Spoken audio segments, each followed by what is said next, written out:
Good morning. I'm in my little studio getting ready to paint. How'd you sleep last night? What's the weather doing? It's drizzling here in St. Louis, Missouri. I would be okay if it downpoured all day and then the temperature dropped to about 38. I'm ready for cool weather. I'm ready for that real cocooning. It takes about 3 months to get into a new routine. It takes about 6 months to get perfected into that routine. And depending on the season and the weather and who you're associating yourself with is how you fall into that routine. I'm Kitryn Marie, reside in St. Louis, Missouri, an artist, writer, speaker, life and a business coach, teach a variety of art classes, personal development classes, published author. Someone had asked yesterday, where was the second book? Where am I at with that? It's at a standstill. Life is just kind of, when you were, here, let me rephrase all this. When you were dealing with the public, on the daily, and you were coming in contact with so many different energies, it takes something out of you and away from you, and you are just inundated with the different personalities. And because of my outside gig, I lend my hand in the restaurant industry, the amount of people, their personalities vary so much, and you have to adjust to who it is that you are dealing with, because in their mind they feel the customer is still always right, when that is not the case. And anybody who has a business, who deals with the public, you want to make your customer have the best experience ever, but many times their position is not always right. And in my position, whether it's taking your order or making small talk or just trying to analyze you as you were in front of me and you were talking and I am watching behavior, and I always talk with my hands. Always. I always say just stay away if I'm in mid conversation and I'm into that topic, whatever it is I'm talking about. But with people, you watch their mannerism. I learned all that when I was studying. You watch behavior, you observe. You look at how people are dressed. You look at how they put themselves together. You look at who's real, who's authentic, who's fake. And at the end of the day, I am so tired and mentally just done that when I'm coming home now, I don't want to sit in front of my computer and pound out keys, this storyline that I have in Seaside Shore. That's the next book. The plot is all still there. I lay in bed and I think about my characters in this new book, and I'm like, the characters aren't going anywhere. The storyline is in my head. There are parts in it that I'm trying to figure out what the big crescendo is going to be. But to answer my friend's question yesterday, where am I at, with this second book? I'm nowhere. It was enough to get that first book out, to get it, recognized, to get it on the Amazon chart, and then kind of go from there. I'm really trying to just focus, though, on painting. I'm in my studio, and I'm looking at everything. Right now, I'm all about flow and energy and lighting. And with winter coming, so many people suffer from seasonal depression. I don't get seasonal depression. In fact, I really, really don't get depressed like I did years ago. But you have to look at the environment in which I was surrounded by years ago. And I even want to go back as far as 1992, when I lost my dad. taking care of him, and I was going to college, and I was taking care of small kids and maintaining 2 houses, and I was married at that time. And then grief happens, and grief is a god-awful place. I always say it's a black abyss. It's a hole in a box that once you succumb to that darkness, grief takes over your body, and it takes over your mind, and you can't get out of it. You're locked into it. And the depression probably that I felt at that time with loss, you know, it does something to a human, especially when you were caregiving somebody who was dying. It does something to you mentally, emotionally, physically. And then I think, you know, after Dad died in 92, it wasn't but 1994 when I got divorced. You know, and my whole MO, my whole life was I just wanted to be married. I wanted to have kids. I wanted to have that family. So, you know, here we are getting into winter. We are getting into the colder weather. I know what depression looks like. I know exactly what grief is, and I know how grief affects people, and it alters their behavior. And I think once a person recognizes grief, once they recognize all the stages that go on with grief, when you come out of it on the other side, you never want to experience that again. And because I've experienced that years ago, I no longer really get depressed. I get sad. Do I get teary-eyed at this point? Not really. I mean, there are things that do make me sad. You know, on TikTok, you know, I watch the little kids whose expressions are just when their mom or dad are coming home from the military. That tears me up.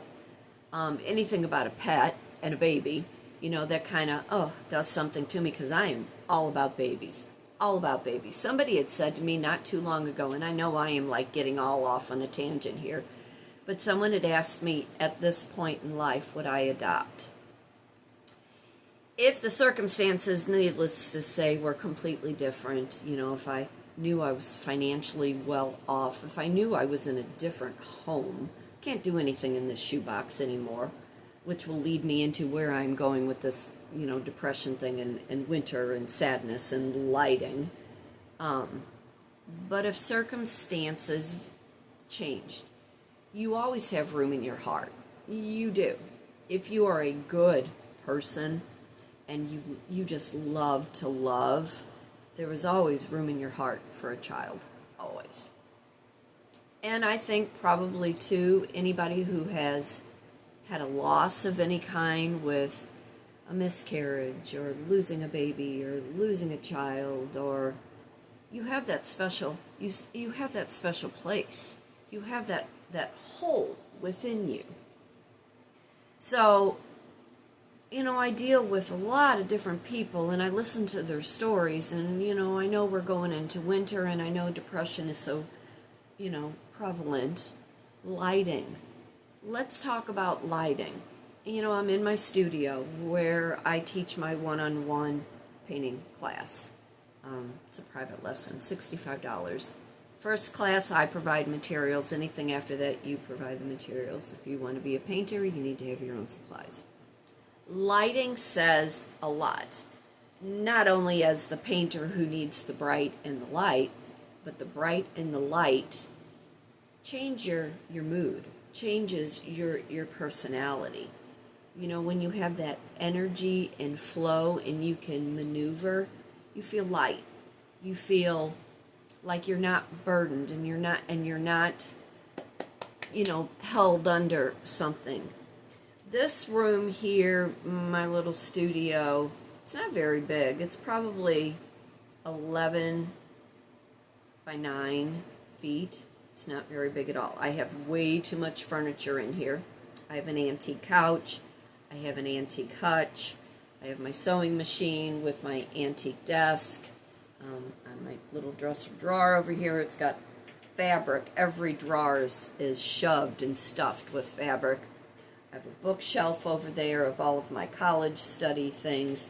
And then, of course, over here I have all my makeup and my lighting and where I get done in the morning.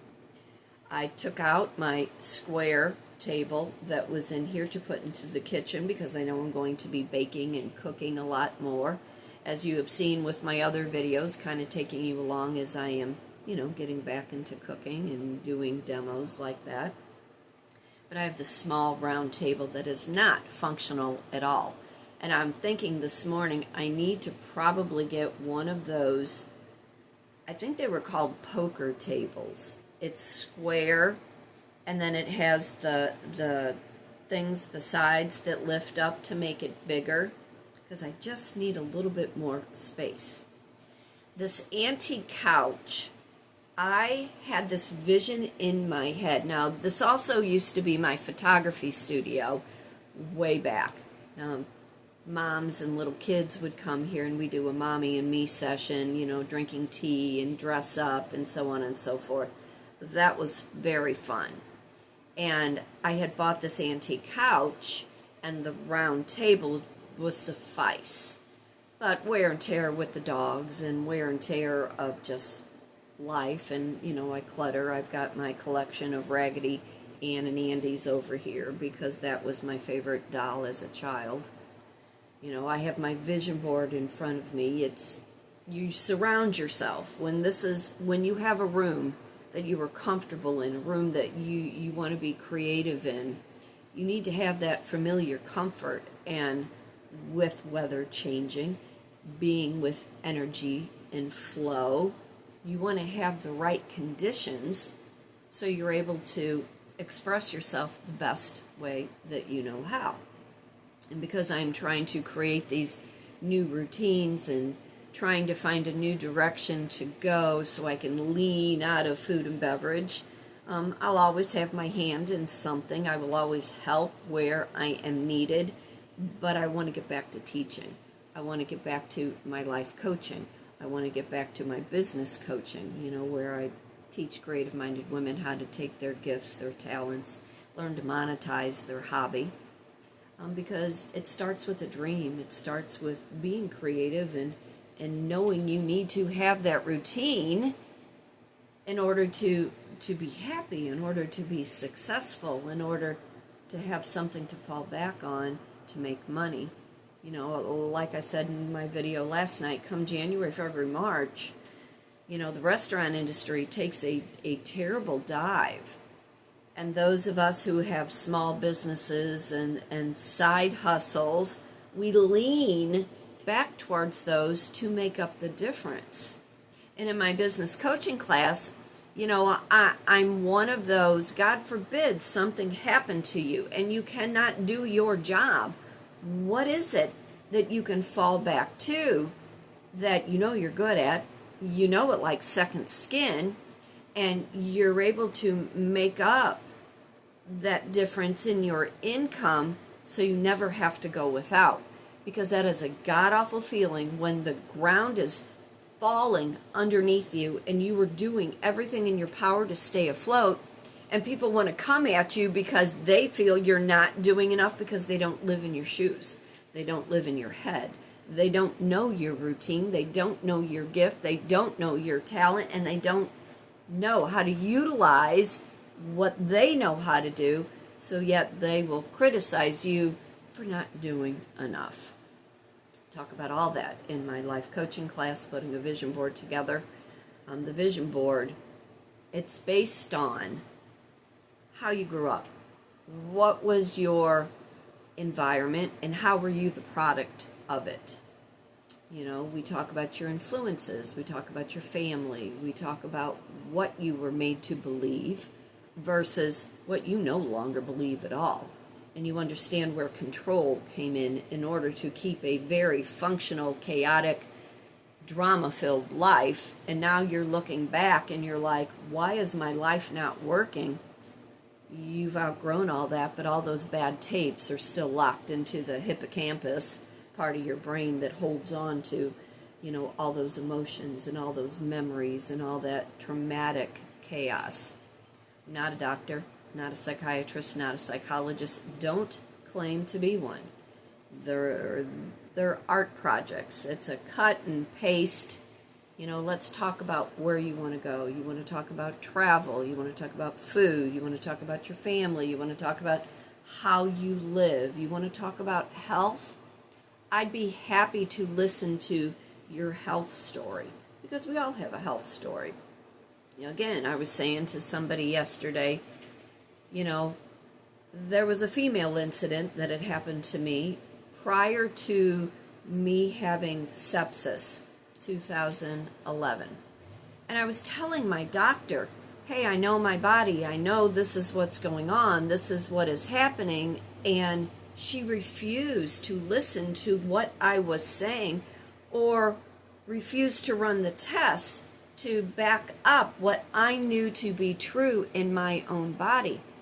That trauma stays with you, especially when you cannot be validated by a professional.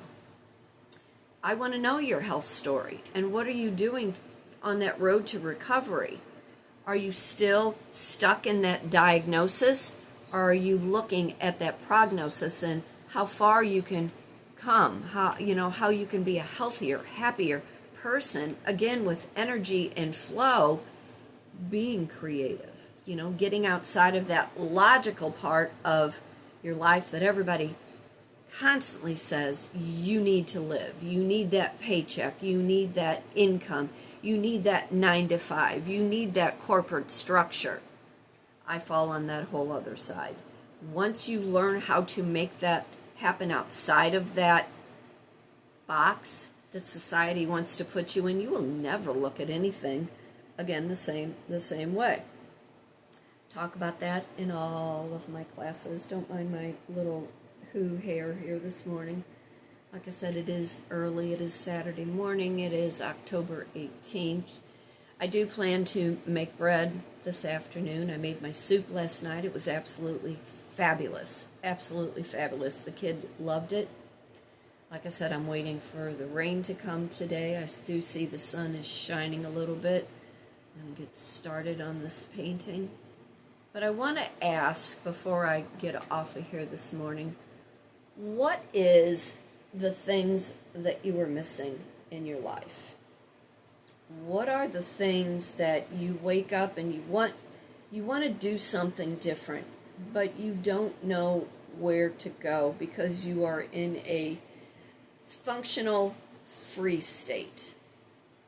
You know what wasn't working for you before, but what do you want to do now that you know it's a guaranteed that is going to work for you?